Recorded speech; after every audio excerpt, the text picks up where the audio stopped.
Me and Dylan's book is Testing Miss Malarkey.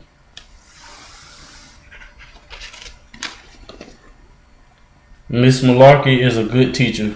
Usually she's really nice, but a couple of weeks ago she started acting a little weird.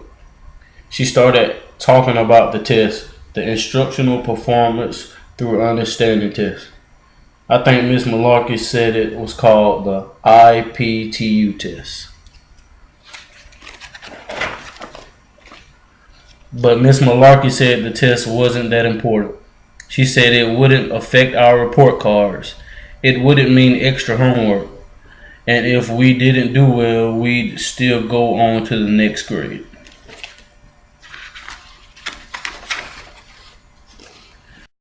At recess, we played the multiplication mumbo. Each class got new CD-ROMs called There's Something About Decimals. After lunch, we played Funny Phonics. Miss Malarkey said you never know what's going to be on the test.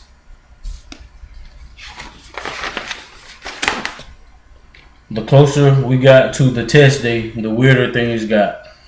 When I brought the attendance sheets to the office, I heard Principal Wiggins yelling about pencils. The cafeteria lady, Miss Slopdown, took away the potato chips and served fish only.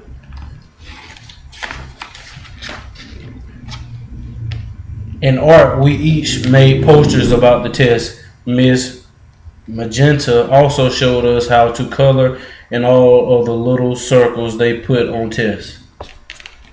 During gym, we didn't play baseball or even exercise. Mr. Fitternuff said we had to prepare our minds and bodies for the test. We all learned something about meditating and about something called yogurt. Like I said, things are getting pretty weird at school. I got to thinking the test was sort of important.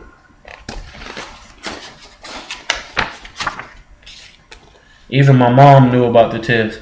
When she read me my bedtime story, I had to complete a ditto and give the main idea before I could go to sleep. Mom started making me a really big breakfast. For lunch, she packed me a Power Bar 2000. When I got to school, I traded Adam for a fat-free bran muffin. He traded with Hannah for a baggie of carrot sticks. Hannah didn't want the Power Bar, so she asked her friend Meredith if she could trade for an apple. Somehow, someone must have wanted the apple, and not sure what happened, but I had the Power Bar 2000 again. One night, Mom took me to the PTA meeting. A friend was there talking about the test. He wasn't a teacher or a parent or even the principal. But whoever he was, he seemed to think the test was very important. So did the parents.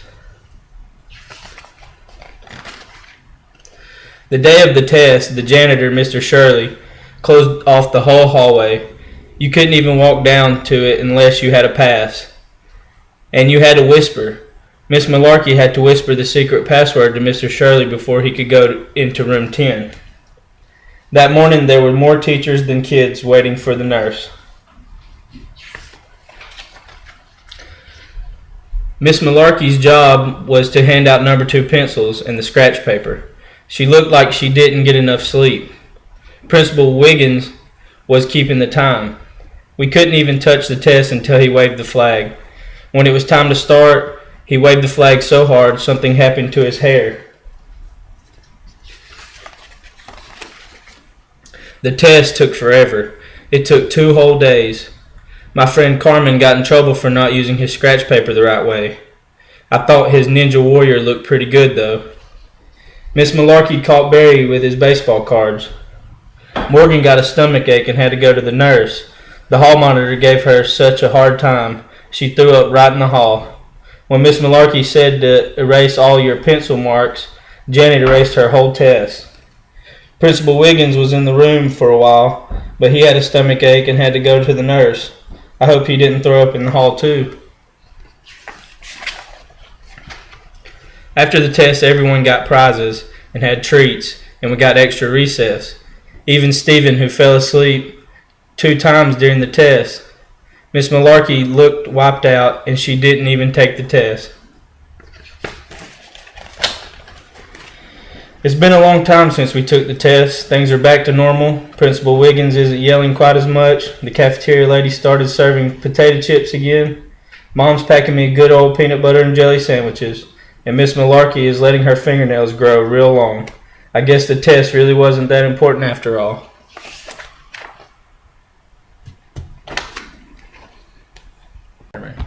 When reading this book, Testing Miss Malarkey, it helps the kids realize that really the teachers and the kids' parents and everyone are more worked up about the big test, and it just shows that it's something that the kids have to take for the adults, is basically how the book looks at it, because they tell them that it's not going to affect, they don't have any more homework based on the test, and it's not going to keep them from advancing to the next grade. So really it's just an assessment for the kids to take, and there's really nothing they should get worked up about.